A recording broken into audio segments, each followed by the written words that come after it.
आज मैं आपको कंप्यूटर प्रोग्रामिंग के बारे में बताऊंगा। बेटा, प्रोग्रामिंग लिखने से पहले कुछ चीज़ समझनी होगी कि प्रोग्रामिंग सिर्फ कंप्यूटर की कोड लिखना नहीं होता है, या कंप्यूटर को सिर्फ कई क्रम में कई स्टेटमेंट में लिख दें एक प्रोग्राम हो गया। जैसे कि आपने फर्स्ट ईयर में प्रोग्रामिंग की कि जैसे कोई दो संख्या इनपुट की जाए, उनका योगफल ज्ञात किया जाए। तो प्रोग्रामिंग है क्या, थोड़ा मैं ये इसलिए बता रहा हूँ पहले कि थोड़ा उस सेंस से अगर प्रोग्रामिंग करेंगे, सीखेंगे, समझेंगे तो आगे चल के प्रोग्रामिंग कर पाएंगे। एक्चुअली प्रोग्रामिंग सिर्फ कोड लिखना नहीं है, बल्कि जब एक किसी भी सॉफ्टवेयर को बनाया जाता है तो उसके पहले हमें क्या क्या ज़रूरतें होती हैं, किस तरह हमको चीज़ों को व्यवस्थित करना है, ये सब प्रोग्रामिंग के अंतर्गत आता है। वैसे बताता चलूँ, आपकी किताब 2 खंड में है।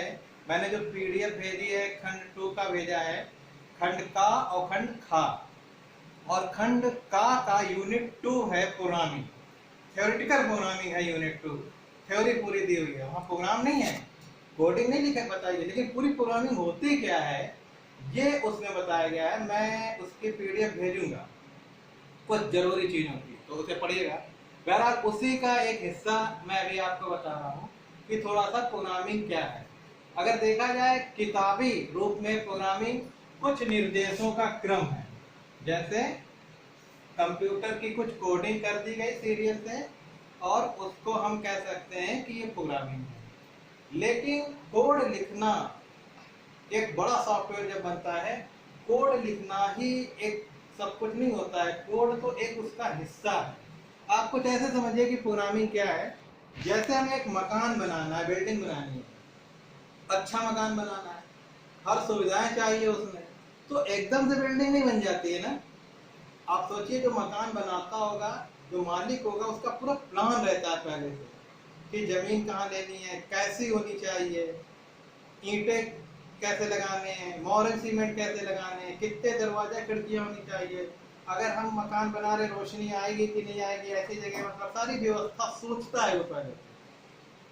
तो उसी प्रकार से प्रोग्रामिंग है कि सिर्फ कोड लिखना प्रोग्रामिंग नहीं है, हमें किस प्रॉब्लम के लिए प्रोग्रामिंग करने जा रहे हैं उसकी आवश्यकताओं को समझना पड़ता है। फिर एक बड़ा सॉफ्टवेयर तैयार होता है। यानी काफी कुछ होता है जो हम खंड का के यूनिट 2 में थ्योरेटिकल पढ़ेंगे, उसको आगे चल के थोड़ा सा हमने बताया कि प्रोग्रामिंग। तो यहाँ पे भी आपको ये देखना है कि जब प्रोग्राम आपको कराया जा रहा है तो अभी आपको उतना बड़ा काम नहीं करना है। एक चीज जरूर ध्यान रखना है कि प्रोग्रामिंग के क्वेश्चन को ध्यान से पढ़ना है, ऐसा नहीं रटना नहीं है। फर्स्ट ईयर में मैंने एग्जाम में प्रोग्रामिंग दी थी आपके, लेकिन ज्यादातर प्रोग्रामिंग गलत की, और प्रैक्टिकल में बच्चा 2 लाइन नहीं लिख पाता है। तो कोडिंग सीखनी पड़ेगी आपको, ठीक है। और कोडिंग जब तक आप समझ के नहीं सीखेंगे तो प्रोग्रामिंग नहीं कर पाएंगे। तो अभी बहुत शुरुआती स्तर है। तो अब मैं प्रोग्राम बनाऊंगा 2, और दोनों में थोड़ा अंतर होगा। 2 संख्याओं के योग का प्रोग्राम बनाऊंगा। एक में क्या होगा कि प्रोग्राम में खुद वैल्यू दी होगी।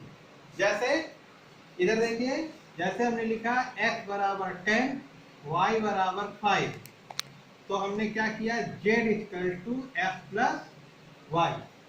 जाहिर सी बात है, अगर सिंपली इसको भी बोले तो z का मान कितना आ गया, 15 आ गया, ठीक है।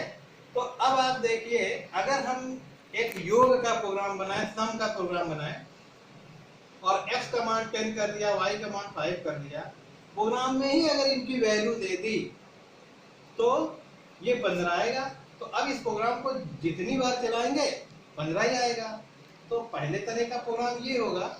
हालांकि एक स्टैंडर्ड प्रोग्राम तो ऐसा होना चाहिए ना कि जब हम कोई नंबर हम डालें, यानी प्रोग्राम चले और कोई भी 2 नंबर हम डाले उसे योग करके दिखाएं, तो हमको क्या करना होगा, थोड़ी कोड बदलनी पड़ेगी। तो दोनों हम बताएंगे आज बिल्कुल शुरू से, और दोनों को ध्यान रखेंगे।